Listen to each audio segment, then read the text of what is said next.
Flexibility, convenience, opportunity. Find your digital advantage in the Keeneland Digital Sales Ring. Backed by the most trusted name in thoroughbred sales. Visit KeenelandDigital.com to learn more. Good morning. It is November 24th, and it's 9:02. And I'm Bill Finley. I'll be your host this morning on the TDN Writers Room. No, Joe Bianca didn't get better looking for some reason. It's really me. Joe's on vacation today. And we're going to have Jon Green, of course, and a pinch hitter off the bench, who you'll see in just a minute. Jonathan Green, general manager at DJ Stable. And Bill, speaking of pinch hitters, which made me think of baseball, I now know how Willie Randolph felt in the mid-'80s on the Yankees. I am sandwiched between two Hall of Famers, Bill Finley and Randy Moss, just like Willie Randolph was between Rickey Henderson and Dave Winfield. And I am Randy Moss with NBC Sports and the Buyers Speed Figure Group. With this scratch of Joe, I've drawn in from the Also Eligibles, and I'll just try to keep this thing from crashing on the rocks due to anything I do wrong. All right. Well, we're very pleased to have Randy. He's been a guest on the Green Group Guest of the Week on the podcast before, but he comes in with a new role today. I want to remind you that we are brought to you by Keeneland. Mark your calendars for the January Horses of All Ages sale, which begins January 10, 2022. Visit january.keeneland.com to learn more. Well, in what is normally a pretty slow week for racing, we did have some pretty interesting news. And let's start with what I thought was the biggest story of the week, because it involves a huge name and a very major development here. Peter Miller, controversial, yes, but also a very successful trainer in California, is always right up in the top of the standings, especially at Del Mar. He announced last week that he is stepping away from racing. He didn't give a time frame how long it was going to be. Use the usual words that you get to spend more time with his family, etc. Now, there have been rumors all over the place, especially on Twitter, that he's going to go away. Something is about to come down.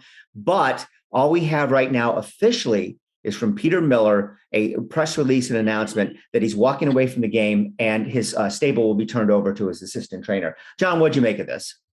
Well, Bill, I thought it was interesting on a couple of high points. Number one is that, Peter Miller has been embroiled with not only a lot of positive tests, and if you go onto a website known as Thoroughbred Regulatory Rulings, you can actually see that he's got 73 positives and infractions since 2005. And that does not include the 6 horses under his charge that died on the racetrack, died out in California over the past 12 months.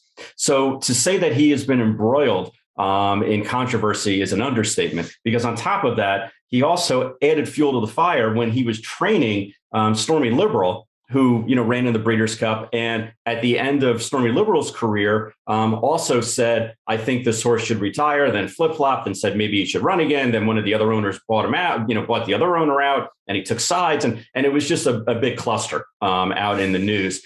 But the thing that really shocked me the most was that he actually came out with a press release saying how he was going to ride off into the sunset and no longer train. And you wonder why somebody would do that. You wonder, is it that he has a hidden message out there that he's trying to basically keep himself out of harm's way with maybe some additional testing and some, with Heiza and USADA coming down the line on some trainers that have been, less than ethical, to say the least, and he's worried about that? Or is he just really, concerned about his own health and riding off into the sunset and taking the easiest job in the world? And I know from history, and that's being a racing manager, because no matter what the racing manager does, it's never his fault. It's always the trainer's fault that screws up. So I think there's a lot of factors going in as to why he put out that press release. And I think as time, goes on, it'll start to unfold as to really the behind the scenes rationale as to why he thought it was so important to get out in front of the story. Yeah, I mean, because of the positive tests, because of the horse deaths, he's been under increasing scrutiny from the racetracks in Southern California at which he races, particularly Santa Anita, where he's based. He claims this decision has nothing to do with that. It has nothing to do with the recent spate of horse deaths or anything else. As you pointed out, he says he just wants to step away, and he gave himself an out to come back. He said he's sure that at some point, I don't remember the exact quote, but at some point he'll get back into the training business. So it'll be interesting to see if there is anything else that comes down from this over the next weeks or months. I'm guessing it probably won't be, but it's a very interesting development. Yeah, I think the question is, can you take what he said at face value? And as Randy mentioned, he did mention in his press release that in no way is this related to any pending regulatory problems or, anything else that might be feeding the rumor mill. But I would admit that, I'm not sure I can give him the benefit of the doubt here because, maybe that's unfair. But, if you add it all up, it doesn't really pass the smell test here. And what it reminds me a little bit of is when Michael Jordan went to play baseball. And they all said that, he's getting out of Dodge before the hammer comes down on his gambling issues. And, again, that was a lot of, best scuttlebutt and rumors. And we don't know if that was true or not. But, this is not a guy with 3 horses and who is just, walking away because he's not making enough money or something like that. And he's also obviously, clearly one of the, trainers, which is the vast majority of all of them, that, works 7 days a week, 365 days a year. And I think that's because, he's conditioned to it. And I don't think that what I'm bringing that up is because I don't think that the grind really gets to them. It's something that they prosper from. So, John, have we heard the last of this story? No, Bill, there's no question we haven't heard the last of it because I think as the testing continues to get more strenuous and USADA and HISA come into play, that all trainers, not just Peter Miller, but all trainers are going to be under much more scrutiny and under a larger microscope. But the takeaway for me from this press release, reminded me again of Shakespeare and the old line of the lady doth protest too much. And basically, I think that the reason why he put that press release out there was basically to say, hey, I'm going to get out in front of this and say that nothing's wrong and I'm getting out of Dodge before all these, testing conditions come into play because I haven't been, playing with a fair deck for most of the career. And look, it's scuttlebutt and hearsay, but there's a reason why his nickname is Cheater Miller. And by the way, when you see the form reversals that are epidemic in thoroughbred racing right now, and suddenly trainers batting 40%, it's a good thing that the scrutiny is going to be ramped up with ISA. Yeah, and I think one of the most, again, if you don't want to give them the benefit of the doubt, if you're saying, hey, this just doesn't add up. I think the thing that was resonated most with me was, and this is reported by the LA Times, since December of 2020, he had 6 horse deaths. And the next highest among any trainer was 3. Now, he's got a lot of horses. He runs more horses than almost all trainers out in California, if not the most. You have to factor that into it. But remember some of the things that Dan Ross in the TDN was writing about, that, the California Horse Racing Board is looking at potentially penalizing trainers for the amount of breakdowns they have if it is an exorbitant amount. And, I know that the room is cooled a little bit and the temperature has gone down, but it's essentially exactly what happened with Gary Hollendorfer at Santa Anita. I believe, as a matter of fact, it was that it was the exact same amount of deaths over pretty much the same period of time, where they said to him, you got to go. And, controversial move. He's still allowed to run at Del Mar and Los Alamitos, but, it's been a huge hindrance to his career. So we will see. It'll be interesting to see, John. And here's another thing too. And I'm sorry, I didn't write down the gentleman's name, but the new assistant trainer, the assistant trainer who's now going to take over the stable. Would you expect that, it's going to still be Peter Miller-esque in terms of how many races they win and their winning percentage or not? Or is it going to have a fall off because the boss is gone?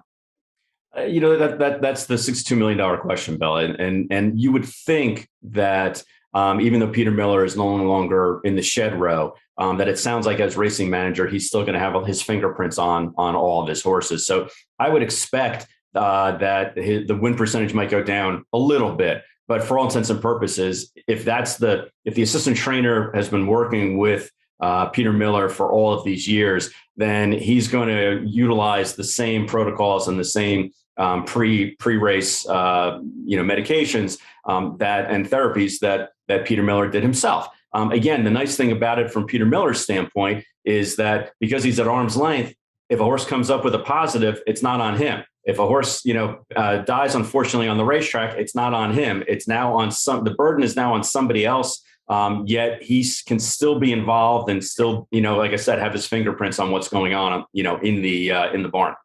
Now, Ruben Alvarado is his longtime assistant that's going to be taking over the reins. So it'll be really interesting to see.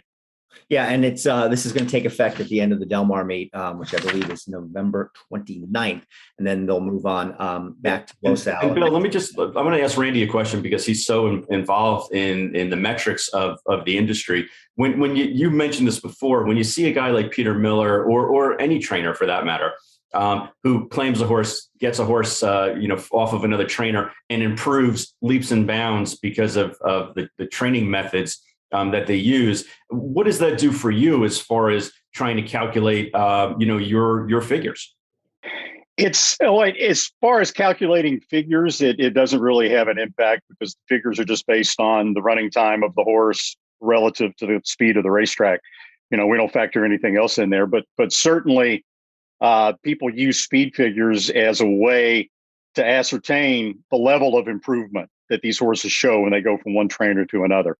And as we've seen many times over the course of 25 years, heck, you go all the way back to Oscar Barrera in New York if you want to, but we've seen some pretty remarkable improvement from some of these trainers. It naturally causes suspicion. Sometimes it's valid, maybe sometimes it's not. You could throw a lot of guys under that umbrella. Brad Cox, you could throw, Peter Miller, obviously, a lot of other guys. And I'm not saying that Brad Cox or Peter Miller have definitively done anything wrong or are doing anything wrong. It may be good horsemanship. It may be changing training methods. I don't know. But it definitely raises eyebrows occasionally, yes.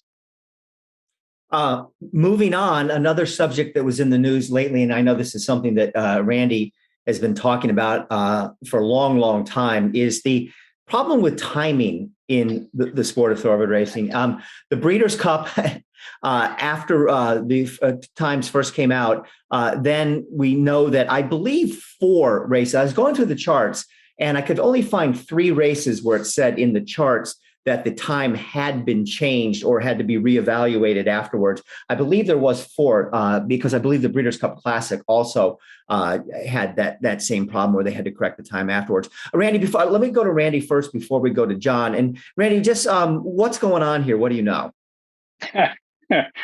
Well, as far as final times at the Breeders' Cup, there were 3 races in which the final times were changed after the fact. The 2 5-furlong turf sprints, the juvenile turf sprint on Friday, and then the turf sprint on Saturday.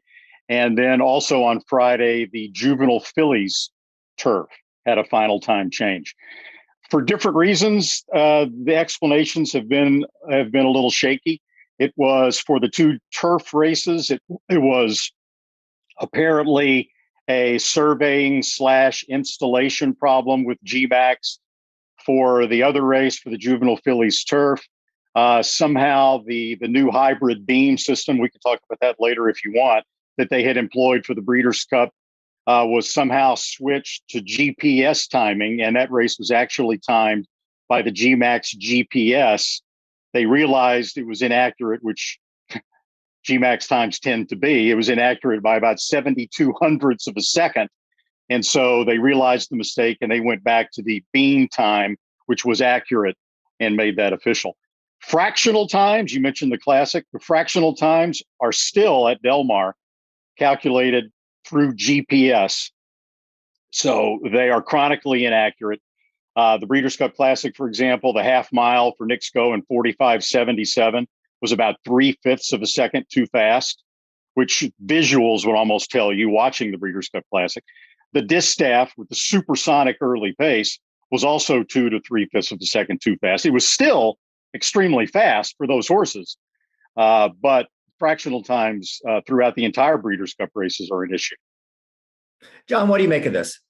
Well, the reason why it's so important, 3/5 of a second, 1/5 of a second here and there, you would normally say, who cares, guys? It's much ado about nothing. But the reason why it's so important is because the bedrock of the industry, are these metrics. And whether it's buyer figures or sheet numbers or Thoroughgraph, or fill in the blank.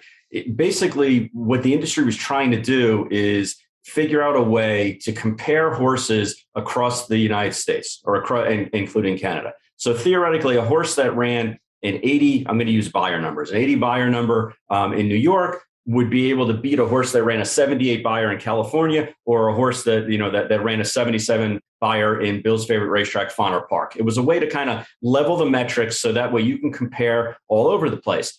Why is that important? Well, that's important because people make major decisions on not only where they're going to run horses, but even more importantly, how to value horses across the landscape. So, if the bedrock is broken or shaken because the timing mechanisms are off, then it has a butterfly effect throughout racing, which also has a major impact on breeding. Because now all of a sudden, if I thought a horse of mine, a filly of mine, could compete in a stake race somewhere, and I'm looking at the metrics and I say, well, no, she really can't. Maybe I should retire her instead. Well, now she's not going to be as valuable as a broodmare prospect because she doesn't have black type.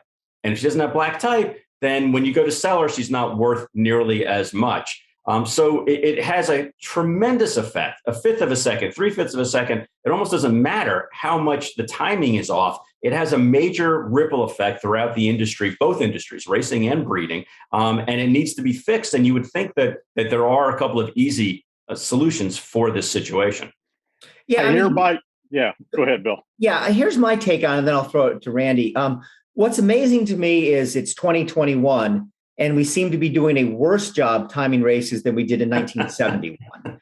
How is that possible? And you look at how races in human sports where time is incorporated, which would be track and field and swimming. And I believe that they've got it down to like a millionth of a second or 100,000th of a second or something like that. You never hear about any of this in other avenues where time is of particular relevance to the competitors and the outcome or whatnot. So, and Randy, you can just pick up what you're getting ready to say before, but how is this that we literally are going in the wrong direction?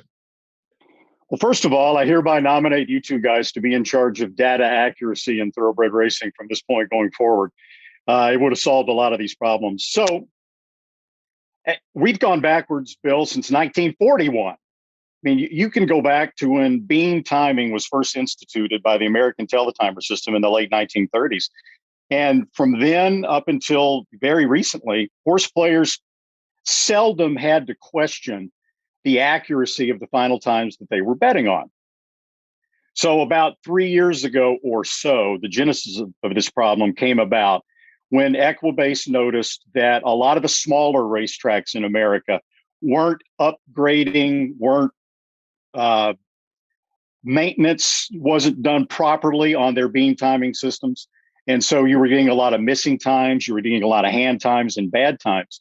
And they decided that a newfangled high technology, supposedly GPS system, which was easier to install, which cost less to maintain, and theoretically, according to them, would be just as accurate, would be the way to go. So they bought this system. They began installing it at racetracks across America. They didn't properly vet it.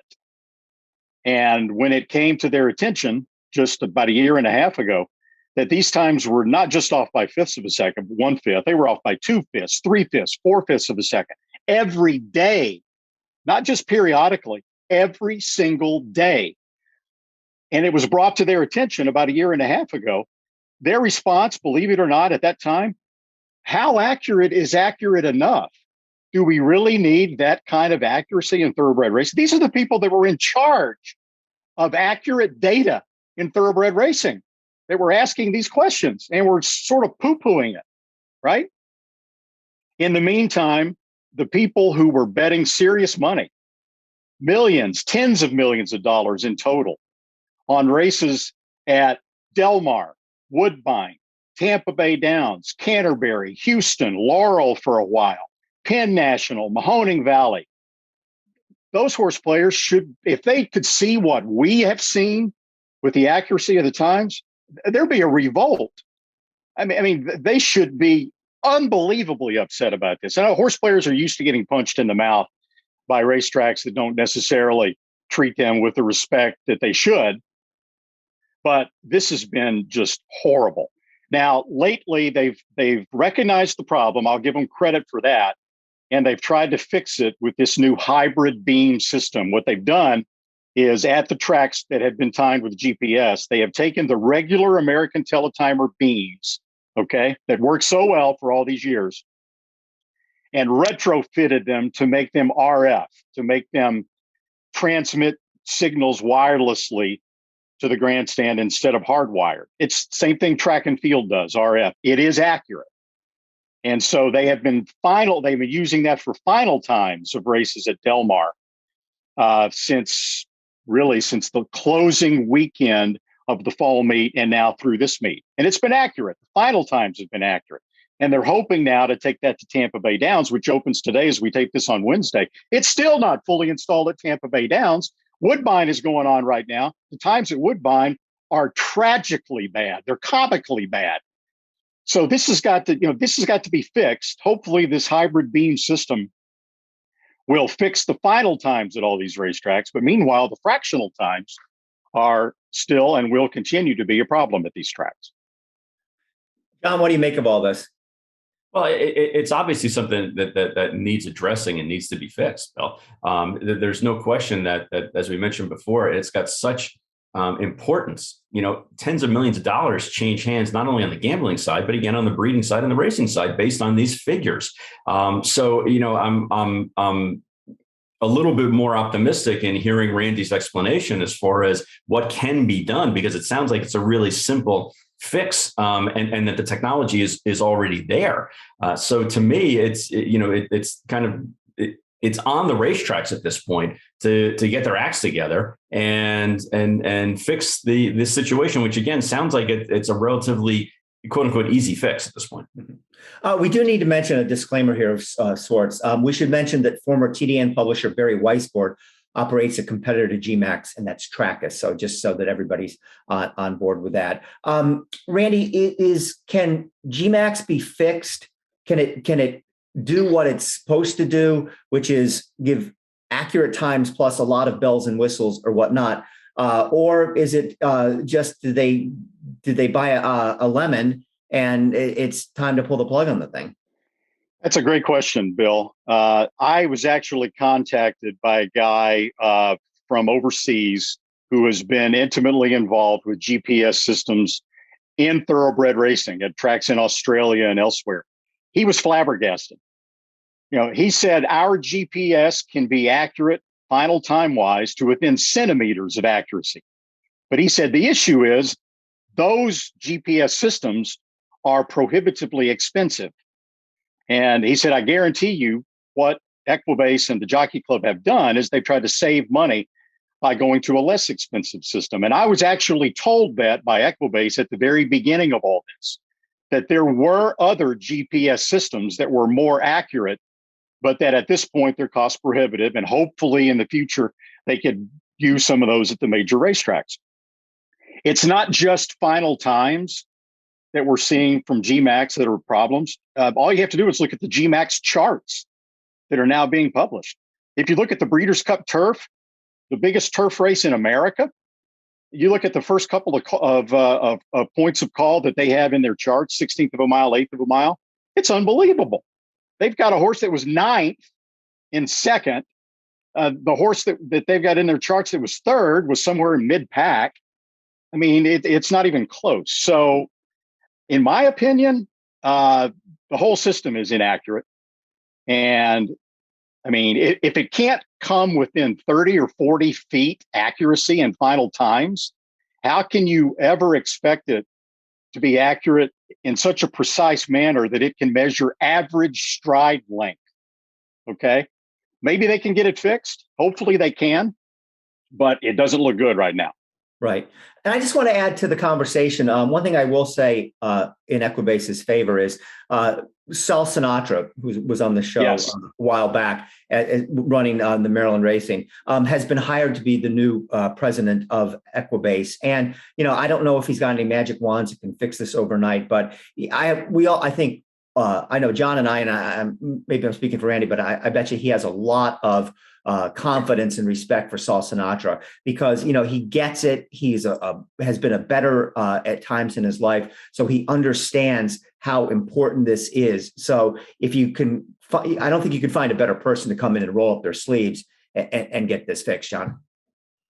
Yeah, no, Sal's impressed us not only, when he went up through the ranks at Monmouth and also at Laurel, but he basically, came in with a game plan at for the Stronach race tracks and said, we're not going to accept anything other than the best, and threw out a lot of employees and threw out some trainers that had questionable resumes and kind of cleaned that whole system up to the best of his ability. And now hopefully he'll take that new sheriff in town kind of attitude to Equibase as well. It's a great irony here, guys, that when Sal Sinatra was at Laurel, that was an early installation of Gmax, and the final times, the official final times at Laurel, were switched from their American Teletimer beams to Gmax. And while Sal was there, just before he left to take the president's job at Equibase, he saw how bad the Gmax times were. He pulled the plug on Gmax as an official final timer at Laurel and reinstituted the beam timing system. I'll say I agree with you guys. If Sal is given proper autonomy by the Jockey Club to tackle this problem, whatever money it takes, and that includes the autonomy to eventually say this whole thing needs to be scrapped until the point of time in which the technology improves. If he's given that autonomy, it can be fixed. But it certainly looks to me like the Jockey Club has sunk a lot of money into this. And right now they seem to be loath to admit that they have a major problem.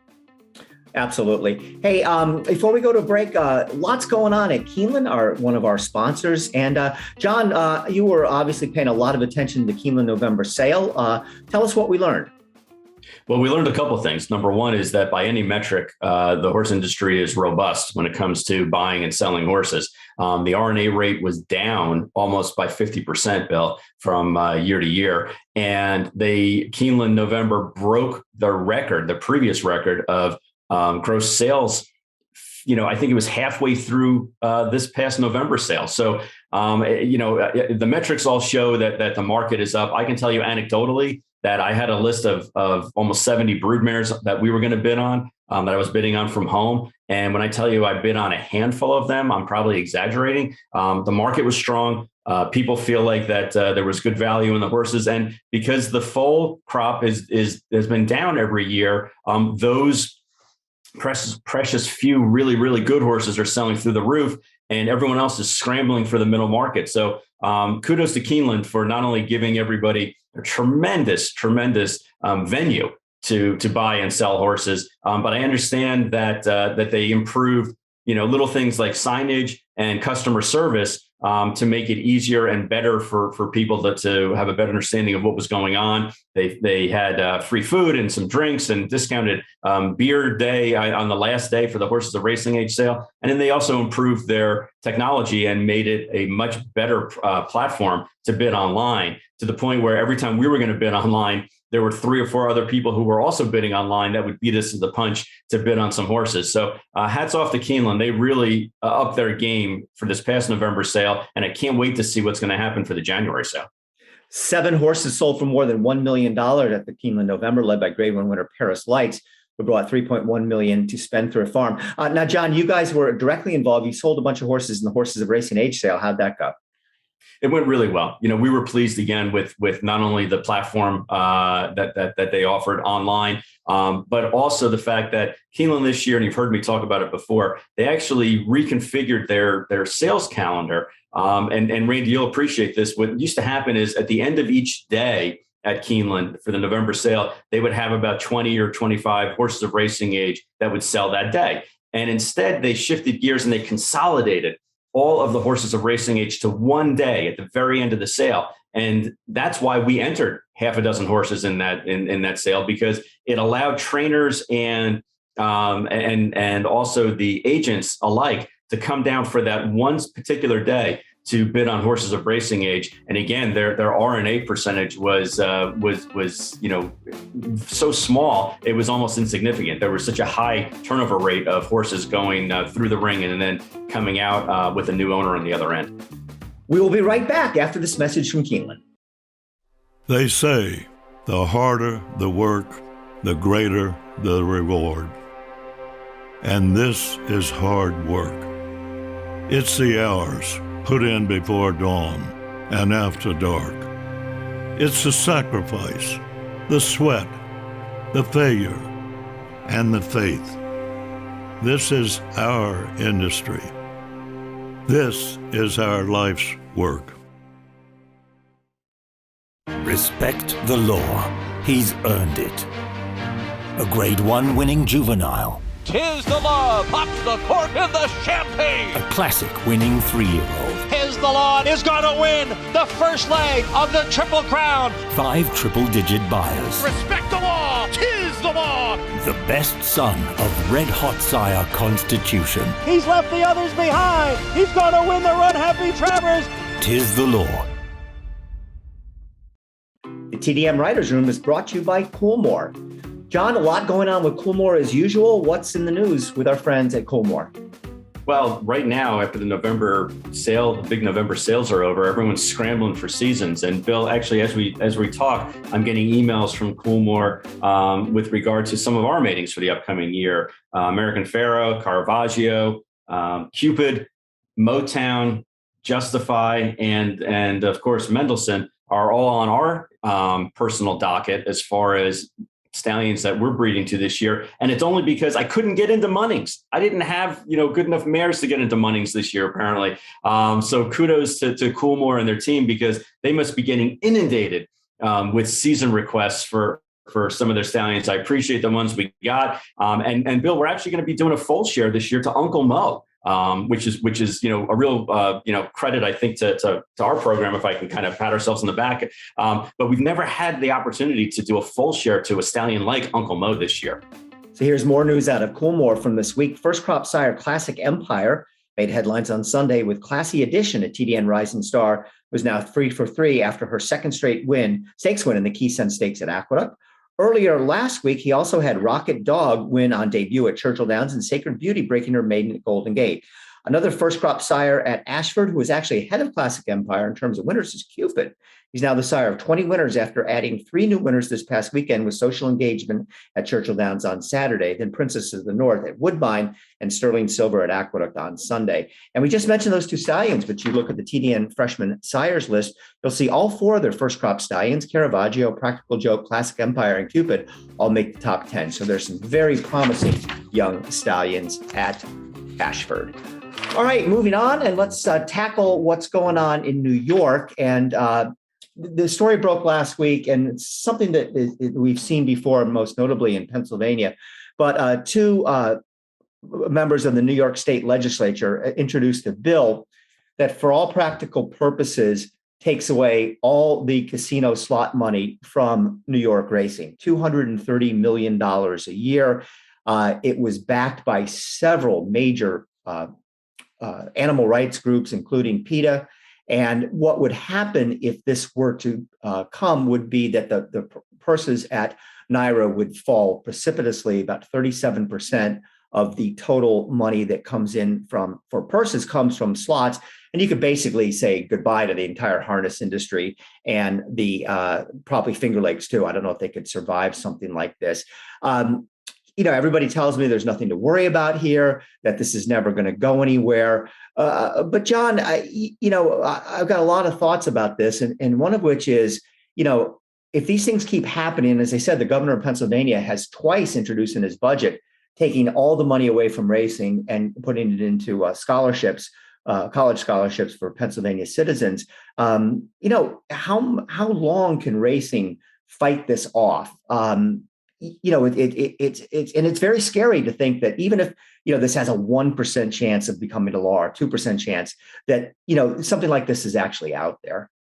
Well, and Bill, you mentioned a very good comparable, and that is our neighbor, Pennsylvania. And Pennsylvania governor has tried on a couple of different occasions to go ahead and pull monies and use it for college and for orphans and for all kinds of other heartfelt, important groups that do need the help, but also are really political pawns in the grand scheme of things.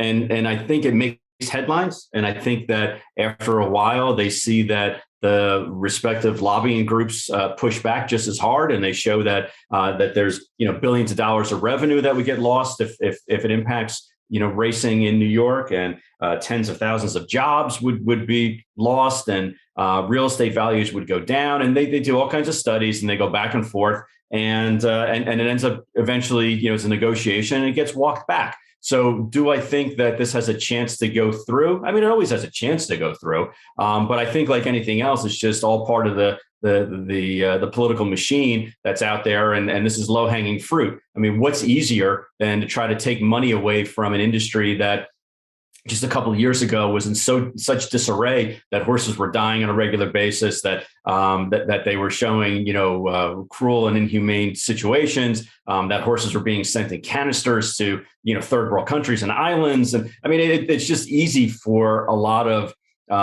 politics to be involved, and to basically, and rightfully so for a long time, pee on our Cheerios, for lack of a better term.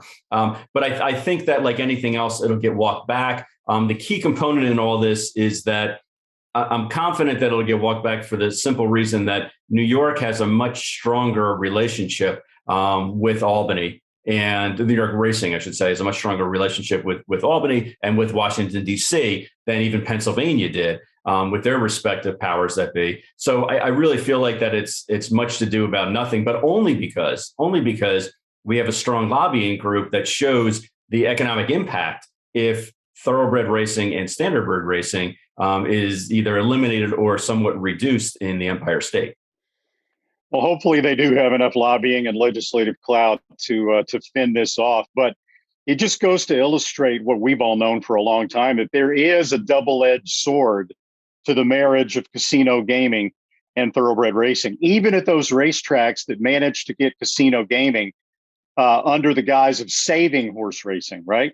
Tracks that might have been defunct and now brought back, like Prairie Meadows, for example, that the marriage of casino and horse racing was to save the sport of horse racing and protect all those dollars.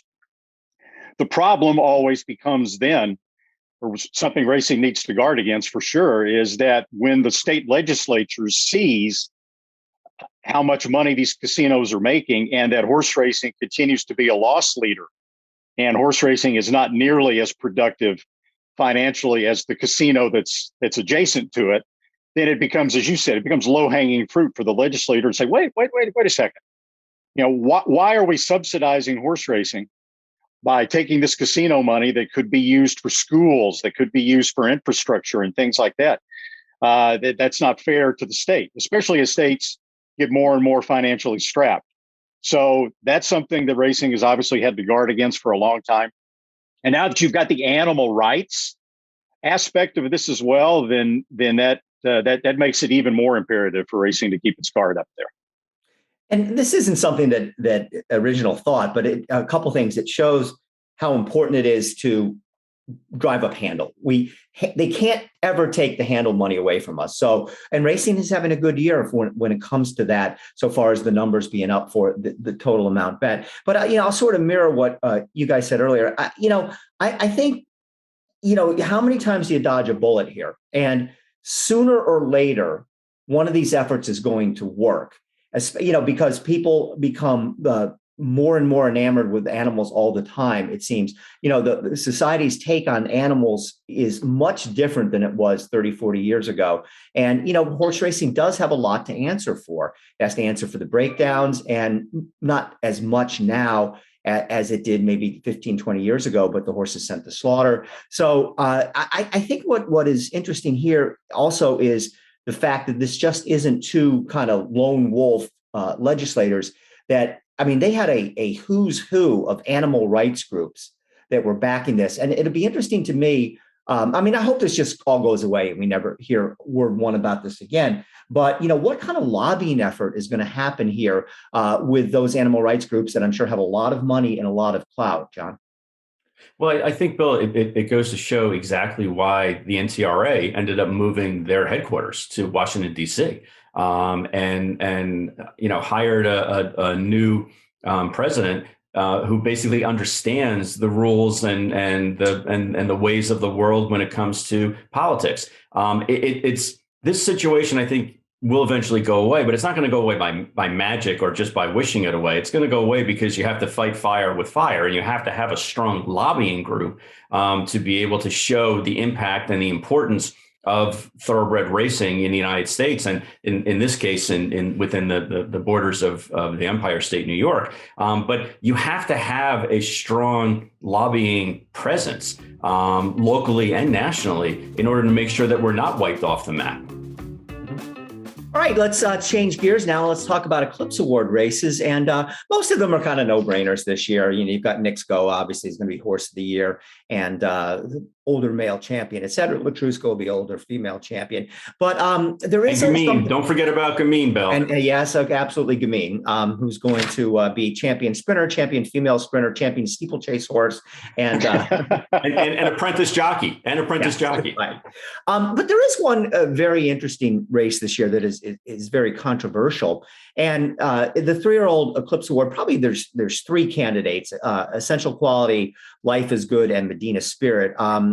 The Medina Spirit and Essential Quality are the top 2. I don't think Life is Good is going to get all that many votes, though I could certainly understand why people would vote for him. But I'll start with Randy Moss because he's kind of taking the contrarian view here, as I understand. I'm voting for Essential Quality. I don't believe Jon has a vote, but if he did, I'm not sure exactly what he would do. But Randy, this is no ordinary Eclipse race. You have a horse who tested positive for the biggest win of his career, and presumably at some point in time, knowing how these things work their way through the courts, probably 5-6 years from now, he is not going to be the official winner of the Kentucky Derby. But I understand you're going to vote for Medina Spirit. Tell us why. Well, it depends. It depends, Bill, and it's a bit of a paradox here. It's a conundrum, as they say. In my opinion, if the Kentucky Derby outcome was not tainted in any way by the betamethasone positive, and you have Medina Spirit winning the Derby, and then Medina Spirit outrunning Essential Quality with a worse trip, by the way, in the Breeders' Cup Classic, then I think Medina Spirit would deserve to be the 3-year-old champion. But of course, you do have the Kentucky Derby issue. So, I don't think at all that any animosity, any hard feelings toward Bob Baffert should enter into the minds of the Eclipse Award voters. I'm afraid it will. I think Essential Quality will be the 3-year-old champion. And I think that will be more than a small reason why, because I do think there's some blowback there. A lot of people have a negative opinion right now of Baffert. But I don't think that should be part of the equation at all.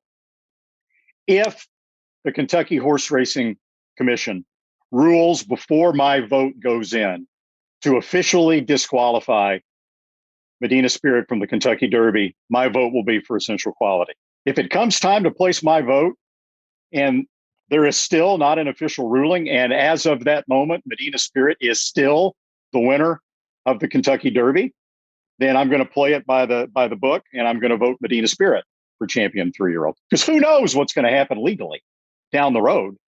You could vote for Essential Quality on the basis of, the fact or your opinion that Medina Spirit will almost certainly be disqualified. And nowadays, who the heck knows? The Kentucky Horse Racing Commission might say, all right, we're going to suspend Baffert for 30 days, but 21 picograms of betamethasone that we have now proven was applied topically means that he should not be disqualified from winning. So we're going to leave him as the winner of the Derby. And then it goes into court for other reasons as well. But that's my take on it. Jon, do you agree? Randy, I think that you hit on a very important point, which is in a vacuum, without the Baffert nonsense going on and people being concerned about, what his future is and ultimately what the Kentucky Derby event will show with regard to the legal proceedings. I think if you just took the horse's name off of its past performances and took the trainer's and the owner's name and the breeding off of it, you would say Medina Spirit has a very good chance to, on the facts, of his racing career to be 3-year-old of the year. Unfortunately, it's not the case because we're human and we're going to take into consideration, like you said, that Bob Baffert trained the horse. And we're also going to take into consideration that a lot of people who were voting also have financial ties to farms in Kentucky. And no offense to Medina Spirit's breeding, but in comparison to his breeding and where he stands, in comparison to where Essential Quality stands and his, the fact he's the son of Tappet out of Elusive Quality mare, it does affect the way people vote. Now, you can also say that Medina Spirit, aside from the fact that he'll likely be disqualified from the most important 3-year-old race of the year, he ran a bad third in the Preakness, and then it was like radio silence. We didn't see or hear or know of Medina Spirit for months, almost until the end of the 3-year-old season was over. And then he came back and ran in a lackluster $100,000 stake race and he won it. And then he ran in the Awesome again, which even though it was a grade 1, I would argue that it wasn't really a legitimate grade 1 in there because the 2 horses that he beat, Stiletto Bay and Express Train, were 20 and 30 to 1 early morning lines respectively in the Breeders' Cup Classic. I just don't think that he necessarily represents the best 3-year-old of the year. Now, I don't have a vote. And I don't have a dog in the fight. But I would also argue that Life is Good should be a serious consideration, being that he in his 3-year-old campaign he ran 4 times, which isn't a lot. But he won 3 of them. And the one second place that he ran was second to Jackie's Warrior, who argued going 7/8. And arguably, Jackie's Warrior was the best 3-year-old sprinter in the country for a majority of the year. So I could also make that case, as you could also make a puncher's case for Hot Rod Charlie, who seems to be, forgotten in a lot of these head-to-head, comparables. All the horse did was, ran 3rd and lost by a length in the Derby, lost by a length in the Belmont. And then hit the wire first in the Haskell, even though he was DQ'd, and then won the Pennsylvania Derby. And yeah, he ran 4th, kind of a lackluster 4th in the Breeders' Cup Classic against older horses. But, he should still get some consideration. I think ultimately it's going to come down to Essential Quality is going to win for a lot of the reasons that we talked about. But what's nice is that going through the Kentucky Derby campaign myself this year,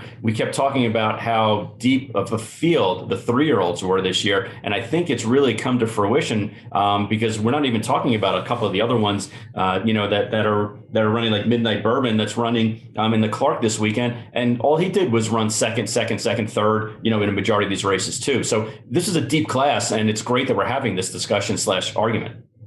My take is sort of similar to that. And Randy, I'll give Medina Spirit credit for winning the Kentucky Derby because, again, just like you, as long as he is still has not been officially disqualified by the time the votes are in. But even doing so, I still think Essential Quality deserves it. And for the reasons, John, he had the more complete year.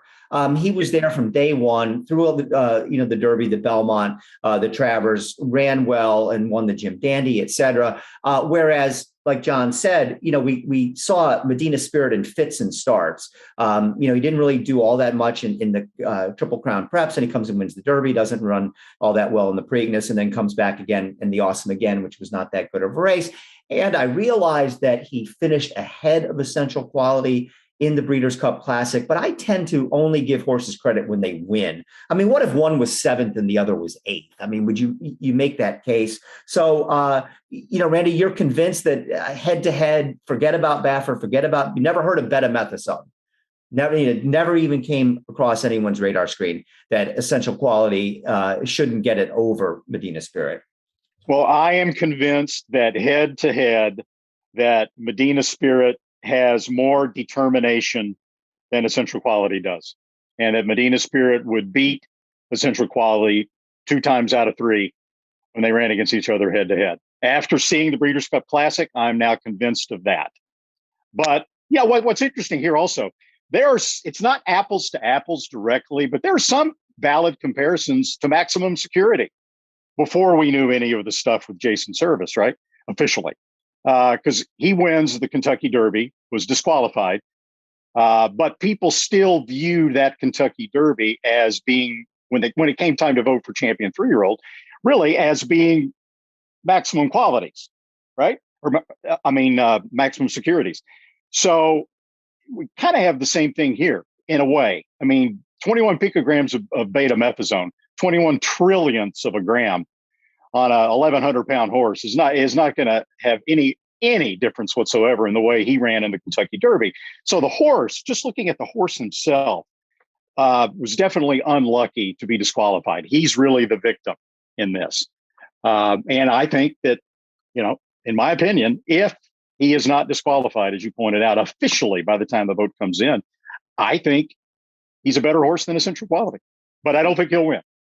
I don't think he will either. I think Essential Quality will get it. And the other, I'll add, I think Max, I don't remember who the main competitors were for Maximum Security, but when he won the 3-year-old championship, I don't think there was a competitor, at least that I recall, that had the kind of credentials that Essential Quality has. So I think, that's a little bit not of an apples to apples comparison. Hey, by the way, we want to let you know that the TDN Writers Room is brought to you by XBTV. Handicap and watch live racing like never before. XBTV has exclusive handicapping insights and analysis, picks, morning workouts, interviews, and race replays. Each week, we like to give you the workout of the week. And speaking of horse that is still alive in the Eclipse Award race, that's Dr. Scheibel, who may or may not be named champion sprinter this year. And he is the workout of the week. This week's workout of the week is Dr. Scheibel, who went 3 furlongs in 37.40 at Santa Anita on Monday. Dr. Scheibel was last seen running second to Aloha West in the Grade 1 Breeders' Cup Sprint. Before that, he was undefeated in his last 5 starts, including the Grade 1 Bing Crosby and the Grade 2 Santa Anita Sprint Championship this year. He's among the Pro Bowls for the Grade 1 Malibu on December 26th. And that is the latest from XBTV. Let's take a break and be right back.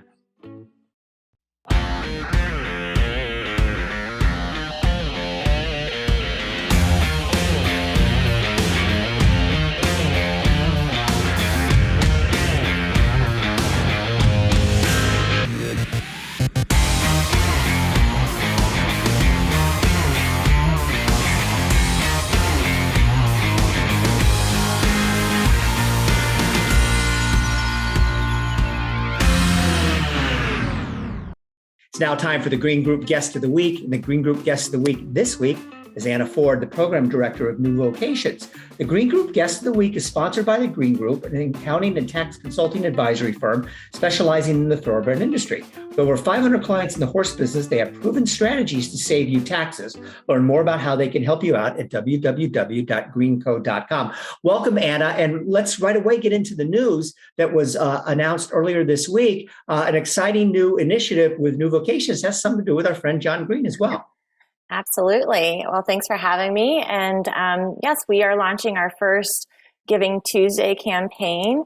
And Jon and the Green Family Foundation has put up a $25,000 match to add to our campaign, which is a huge addition. And we're really excited about it because first, it's our first annual Giving Tuesday campaign. And then to have Jon and his family step up and make this match is really going to just boost the whole campaign, and hopefully we can raise $50,000 or more.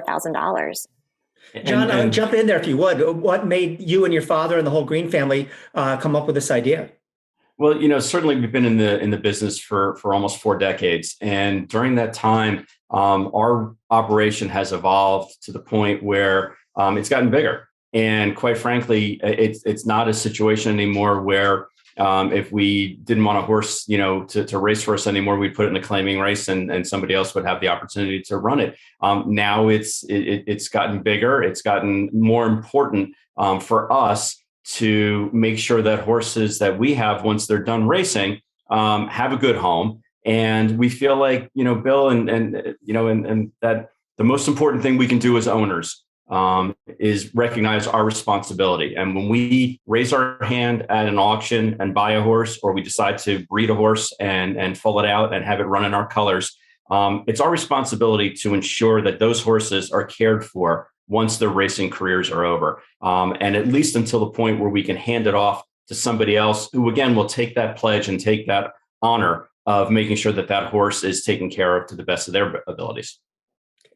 Anna, well, let's move on to other subjects. And we're just coming off the Breeders' Cup. And I know that the funds that come in from the Breeders' Cup to the owners, the purse money that comes in, is also something that's integral to the success of New Vocations. Tell us more. Yeah, so the Breeders' Cup Pledge, we founded that 12 years ago. This was our 12th year, and it's one of the hardest things for us to do is the fundraising portion. I always say that working with the horses is the easier part, but it's always a challenge to make sure that we can raise enough funds to do provide all these services that we do every year. And so the Breeders' Cup Pledge was developed as a very simple concept and something that we felt anyone who was going to be running in the Breeders' Cup would be very excited to be a part of. And it's really grown over the years. I know our first year we raised like around 40,000, which back then was really big for us. And the nice thing about this fundraiser is that there's no overhead. So, a lot of times when you do a gala or a fundraiser, you have a rather large overhead. So you raise maybe, you spend 200,000 to raise 300,000 or something like that. And it's like, we've never wanted to have that concept with New Vocations. And so this was perfect because 100% of the proceeds go to the program. And so the last couple of years, it's really grown. This year we had 60 horses running. I think you guys would probably know better than me, but I think there's like 160 runners over the 2 days in the Breeders' Cup races. And so, we had 60 of them that had owners and or trainers that had pledged a percentage of their earnings. And so this year we ended up having 8 horses win, which was huge. And we're already at just over 140,000 raised from those pledges. And the great thing that we've seen, well, there's many great things about the pledge, but we've seen people who have made a pledge and they don't even hit the board and they still donate. So I feel like our pledge will continue to, by the end of the year, we'll have a better idea of how much, we're going to raise. But it's been a great concept. Owners tend to really enjoy it. The ones that we get a lot of repeat owners who come back, every time they have a horse. Now they're actually contacting me before I can contact them, which is great. So it's just a win-win situation and been a great fundraiser for us.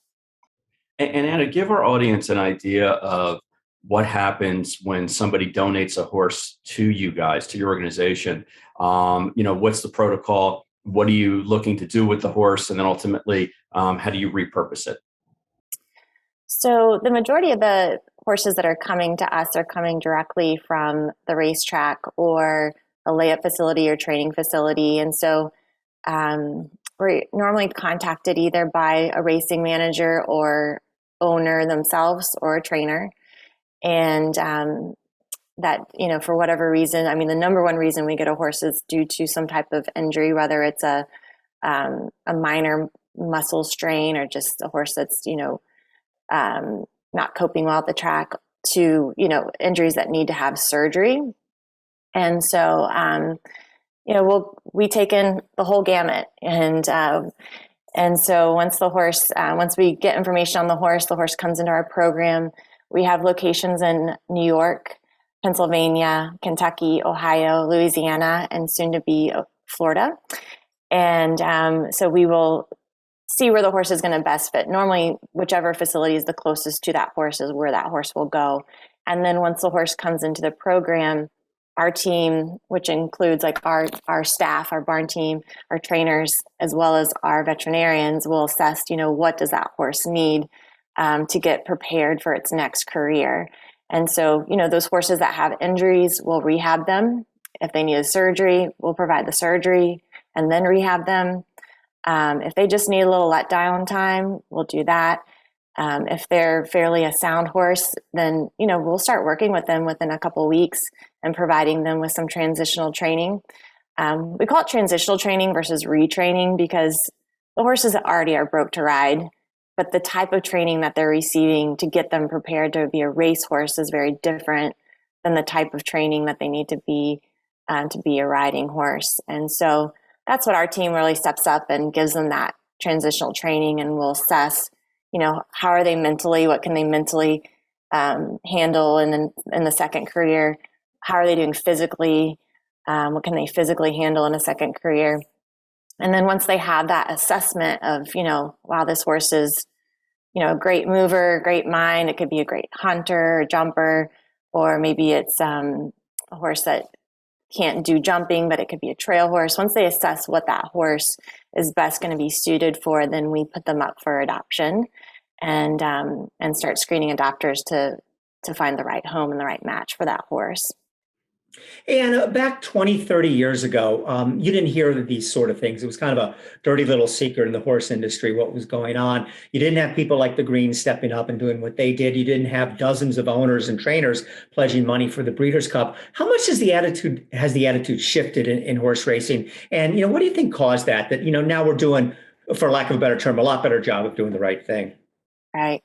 No, there's been a huge shift. We're getting ready to celebrate our 30-year anniversary next year for New Vocations. And so, from when you look back that far, we had to go to the track, pick the horse up, bring the horse home, do everything. And I remember when we were about 7 years in and we changed it because there were so many people wanting to send their horses to us. We said, okay, you're going to have to ship the horses to us. And when we made that shift, I'll never forget because people were like, what do you mean? I'm giving you the horse. Now I got to deliver it to you too, and we're like, yep, you're going to have to do that. And that's just kind of how we were managing our numbers. It's like, okay, well, we're going to help the ones that'll actually help us a little bit too. And so, that was like a baby step, right? And then it really was a matter of awareness. And I always felt like it was around 2009, 2010, when you look at when social media really started up strong, whatever people think about the different platforms and what they do, one thing that Facebook specifically did for the racing industry is raise awareness on that horses could end up in bad places when they're retired from the racetrack. And, that spread way faster than those random stories here and there that might end up in a publication. But even back then, the publications, you didn't hear too many stories about, kill pens or slaughter or anything like that. It was just really around 2009 when, I think it was more social media. So it was awareness. And, I really, truly feel like more owners, even back then, truly did and do care about what happens to their horses when they're racing and when they're done racing. It's just that they had no idea that there were bad things happening to their horses when they retired. And so once that awareness, started coming alight and you started seeing whether it was true or not, these, Facebook images, that raised everybody's awareness of, wait, I need to start asking some questions.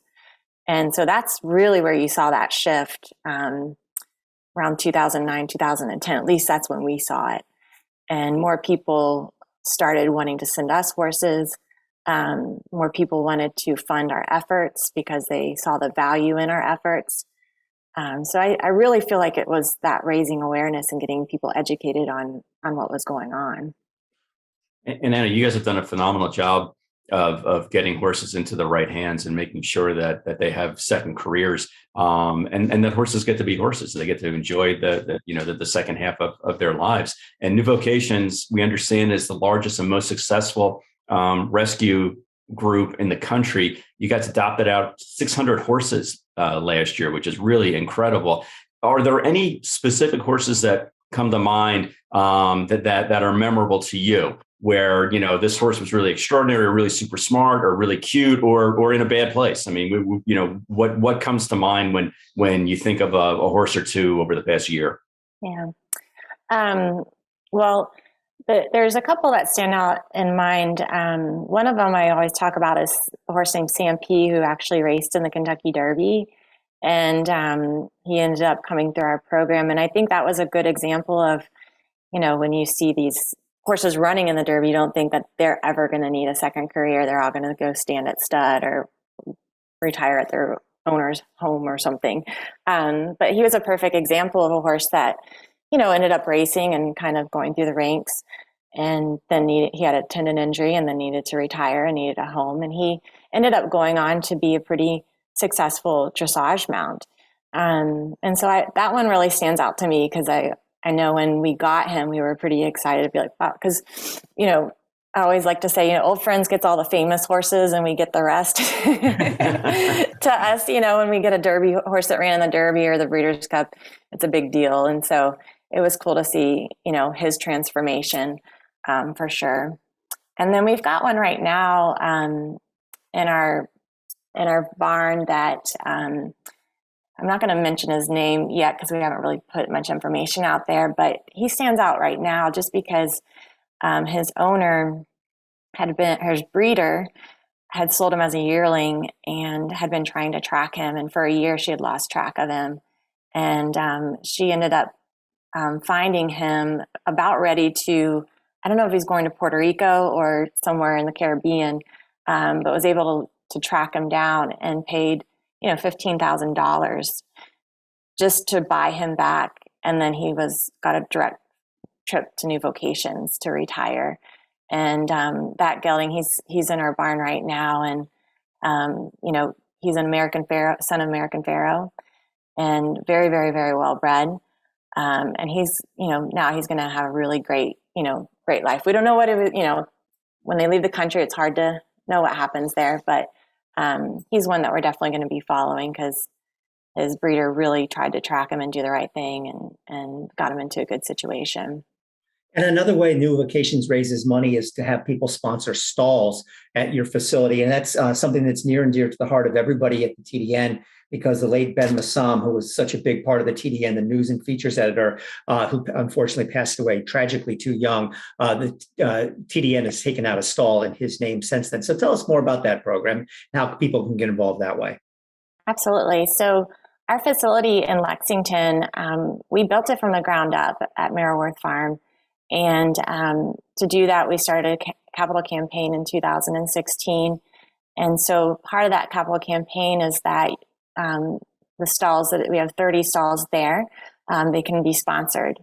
And so for $10,000 sponsorship, we place a plaque of the person, whatever you want on the plaque, which for Ben, they did in memory of Ben Massam.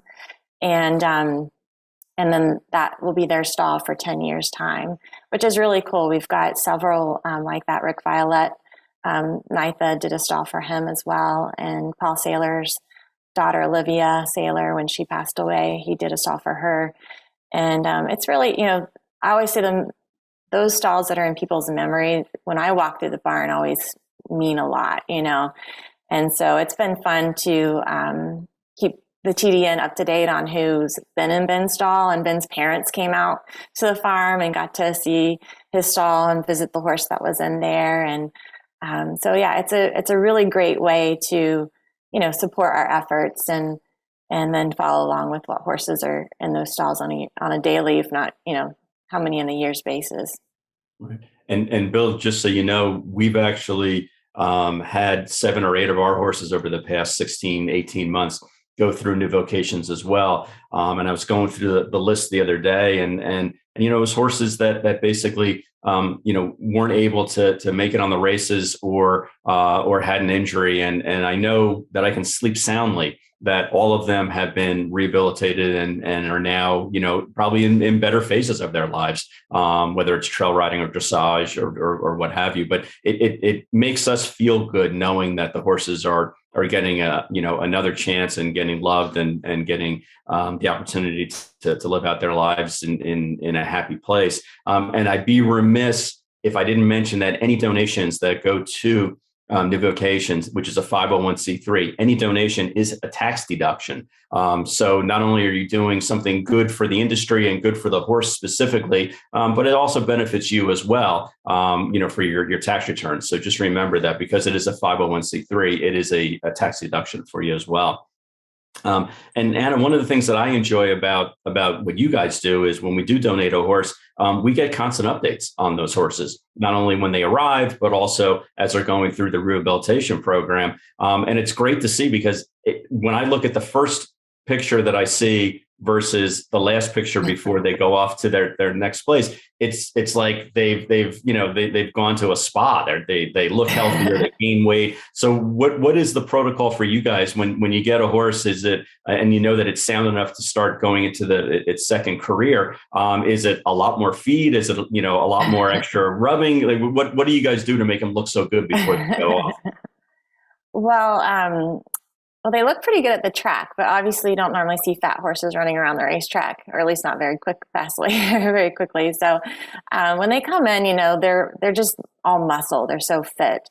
And so there's just our goal is that while they lose that muscle, because they're not going to be in that high intense training, that we help them gain weight at the same rate that they're losing that muscle. And that's a challenge because in general, the thoroughbreds have a very high metabolism. So, but it is our goal to try to make that balance so that they don't just, if you don't try to make sure they're gaining weight, they'll just really shrink.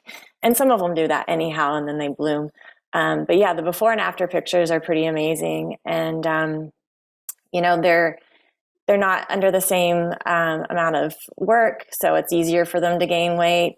It does take, a couple months, sometimes several months to get them to that shape. It's not easy and it's not quick. But I will say normally the photos that you're getting that we put up on the website, they actually had a spa day. So when they arrive from the track, like we didn't brush them up for the pictures, kind of like we call it inventory picture. They arrived so we can document all of that. But there definitely is a big transformation there for sure. Anna, before we let you go, could you just give out the website and in particularly how people can get involved in the Jon Green DJ Stable Giving Tuesday program?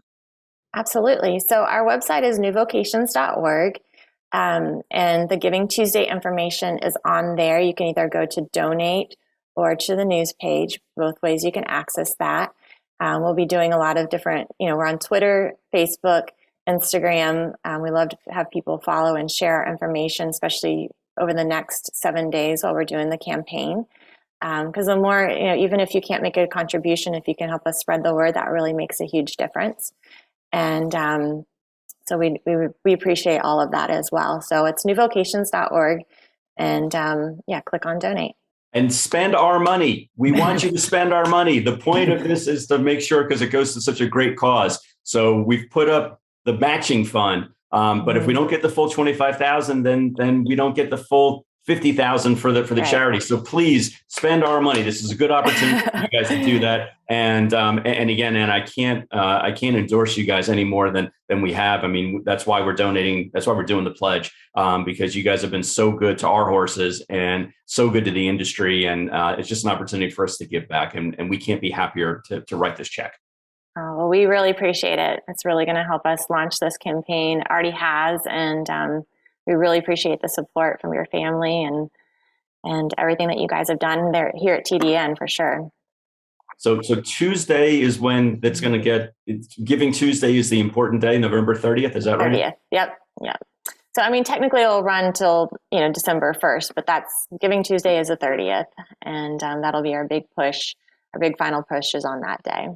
Well, we want to thank Anna Ford, the program director for New Vocations, so much for being our Green Group Guest of the Week this week on the TDN Writers Room podcast. Anna, thanks again. Thanks so much for having me. We want to remind you the Green Group Guest of the Week is sponsored by the Green Group, an accounting and tax consulting advisory firm specializing in the thoroughbred industry. As this week's Guest of the Week, Anna Ford will receive a free 1-hour tax consultation. Learn more at www.greenco.com. We'll be right back after this message from the Green Group. Why do the most successful owners, breeders, and horsemen select the Green Group as their tax advisor? We simply save them money and know how to make them more successful. Over the past 40 years, founder Leonard Green has owned and bred some of the best racehorses in the history of the sport. His in-depth, hands-on industry knowledge, combined with cutting-edge tax-saving strategies, has produced positive results for his clientele and has made the Green Group the top-rated accounting and tax firm in the business. For a confidential and complimentary consultation, contact us at 732-634-5100 or visit our website at www.greenco.com. The Green Group, proven strategies to save you taxes. All the thrills. Fraction of the bills.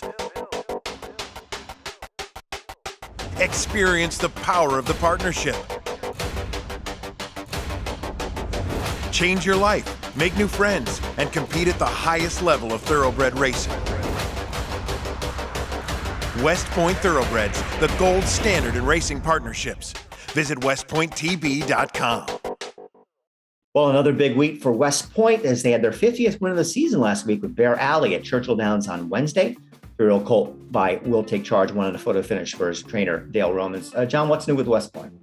Well, the West Point DJ Stable connection will continue going forward with Turn Decide running this weekend, Thanksgiving Day weekend, at Aqueduct in the Turf Sprint Championship. And that'll be on the 27th. That's a 6 furlong turf race. And then we also have SWOT analysis that we own with West Point Thoroughbreds. And he is, as we speak, being vanned down to the fairgrounds. He's a Louisiana bred, and he will come back up in December, running in the Louisiana Championship Day Sprint, going 6 furlongs. So a couple of connections with West Point Thoroughbred. And I think I saw where they announced that they won like their 50th race of the year or something astronomical like that. So we're just glad that we're a part of it, and with a couple of these really great colts that we own with them. With just a few weeks left to go in the season, West Point runners have earned over $4.1 million. This is the 4th time that West Point has surpassed $4 million in earnings. So congratulations, the West Point partners. But there's still more to come for them this year, including the highly anticipated next start for their star Flightline, who's pointing for the Grade 1 Malibu on December 26th, and had his most recent work on Monday, going 5 furlongs in 1 minute, 0.20 seconds. Getting back to stories that made the news last week, and John, boy, Churchill Downs, they have no shame. they closed down Arlington Park. One of the worst things that's happened in American racing in years. A racetrack that everybody just loved, in the 3rd largest city in the country, leaving Illinois racing in shambles. They did it because, as we know, they figured out that they would make more money by having a casino near Arlington without competition from an Arlington casino. So what do? They say, oh, we're still involved in the horse racing business. We want to keep our OTBs. And they make this, that was before the Illinois Racing Board. And they make this whole case about how they care about racing and they're committed to racing. What a bunch of load of crap. Well, they're a publicly traded company, and if it's surprising to anybody that they're not chasing the last dollar, out there, then shame on you. I'm sure for their shareholders, they appreciate it. They appreciate the fact that they're going to try to do a very simple business analysis, and that's what are we losing money in? The racetrack. Okay, let's sell it and make a lot of money based on the land values. And then what can we still salvage from this, from the Titanic? Oh, okay, well, we can still get OTB and still, get an income stream from that and not have a big outlay of cash. That's a win-win for the shareholders and for the bottom line. So it doesn't surprise me that they're kind of flip-flopping to their advantage, depending on who the audience is. What surprises me is that it took this long for them to actually calculate it and figure it out, because ultimately these publicly traded companies, they're on a, we think we're on a show by show contract, which is why Joe Bianca's out this week. They're really on a quarter to quarter contract with regard to making sure that share price stays up. So let me bounce something off you guys. It's the same topic, sort of. So now you've got the Chicago Bears that own, or they're very soon going to own, if they don't already, the land that Arlington Park sits on in the racetrack itself. It's a hot political topic in Illinois to move the Chicago Bears from Chicago to Arlington Heights. Okay, that politics has got to be navigated. They've got to do site surveys, architectural drawings to get the state. You're talking 4 or 5 years at least before they can really get into the nuts and bolts of starting to build that stadium. I know it's too late, given dates and all that, for 2022, but if I'm the Chicago Bears and I've got a viable racetrack sitting there for 2023, 2024, and I can make some money, running races at Arlington Park, why would I not lease Arlington Park to Horsemen or to some other organization? Hell, maybe back to CDI, I don't know. And run races there until I'm actually ready to break ground and start building a stadium. Why couldn't that happen? I guess it could, Randy. First of all, they hadn't applied for dates in 2022, so that ship has sailed. There's not going to be any race in there. But I guess probably because, and this gets back to one of the reasons why Arlington is closing in the first place. My guess is because it's not profitable. There's no money to be made in there, and that's one thing people look. I would never side with Churchill Downs on something like this, but have to keep in mind that like John said, these are business decisions. And if Arlington Park was a smashing success, making millions and millions of dollars every year for Churchill Downs, it would still be racing. So, but you bring up an interesting point. I know, the NFL is something that you're highly involved with as well in your broadcasting career. Have you heard any rumors to that effect that this might be something that could happen? Oh, yeah. I mean, there have been longstanding rumors that the Chicago Bears wanted to move from Soldier Field to Arlington Heights, and the infrastructure is a lot better at Arlington Heights. The stadium at Soldier Field is substandard by NFL quality, even after it was renovated. So the Bears have long wanted to move, but it's been just political suicide almost. I mean, when Mayor Daley was in Chicago, I mean, he went to great lengths to try to make sure that didn't happen. So with Lori Lightfoot there now as the mayor of Chicago, I mean, she's made a little noise, but if the Bears want to get out of their lease, I think they can find a way out. And if it's not too prohibitive financially, then I would expect that that's going to be the end game here. Wait, there's political unrest and kerfuffles in Chicago? When is that Imagine that. Imagine that. Well, speaking of Churchill Downs, many big races this weekend. It's the last fling for 2021 before we turn the page and get into 2022 and start talking about the road to the Kentucky Derby or not. And just one race that I think is worth looking at is the Clark Friday at Churchill Downs, and $750,000. And I handicapped Saturday's card at Churchill, and the first time I looked at it in a while, I was just astounded. $147,000 allowance races at Churchill. The purses are just through the roof. Grade 1 purse, $750,000. Midnight Bourbon and Maxfield, who'll be making his last career start before he goes off to stud, will likely be the two favorites in there. John, what do you think about the Clark on Friday? Well, again, Bill, it just goes to show, you mentioned the purse structure. It goes to show the strength of having Kentucky breds and racing in Kentucky. It's almost like there's a couple of super tracks and then kind of the rest of the field after that. That being said, the Clark, we talk all the time about these grade 1 races. Are they legitimate grade 1? Should they be reclassified next year? This is, I think, a legitimate grade 1, save a couple of horses that are really, really long shots, Chess Chief and Militarist that at least in the morning lines look like they don't deserve to be there.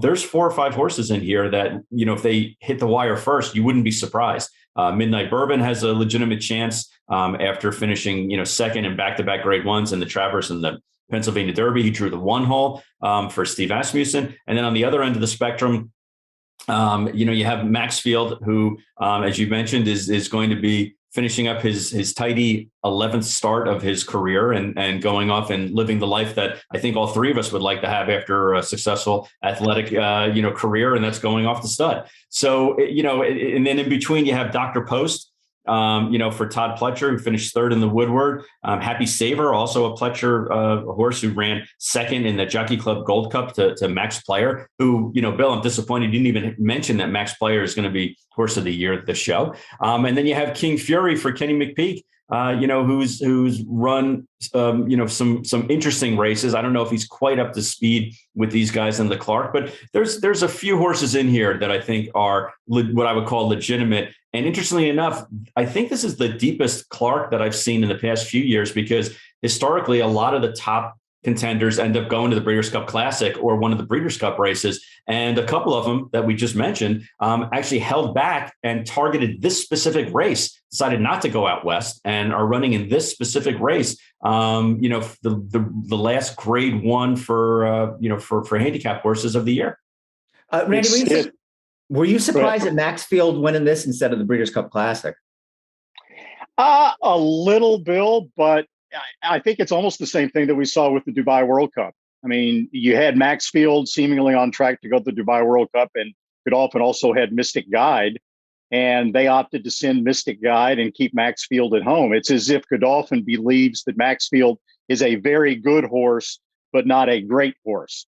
And they made the same decision, obviously, with the Central Quality in the Breeders' Cup Classic. So it's a really deep field. I agree. I love this race, but I am very bullish on Midnight Bourbon in this spot.